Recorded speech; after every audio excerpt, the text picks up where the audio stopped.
Κύριε Λιμπέρη, μεταγραφές δυνατές βλέπω και επιστροφές. Προσπαθήσαμε να κάνουμε ό,τι καλύτερο δυνατό μπορούσαμε. Νομίζω πως τα παιδιά που είναι στην ομάδα μας είναι τα καλύτερα, ό,τι καλύτερο υπάρχει αυτή τη στιγμή στην αγορά της Αρβολίδος.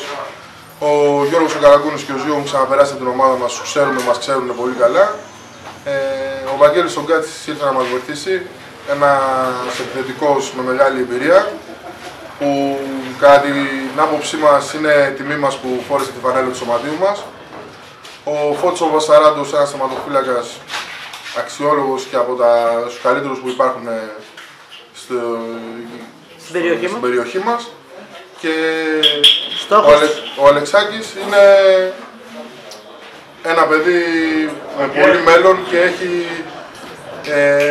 έχει βλέψεις για να ανέβει πολύ ψηλά. Στόχος στο πρωτάθλημα? Στόχος είναι πρωταθλητισμός, το πρωτάθλημα, το κύπελλο και η άνοδος στη Γ' Εθνική.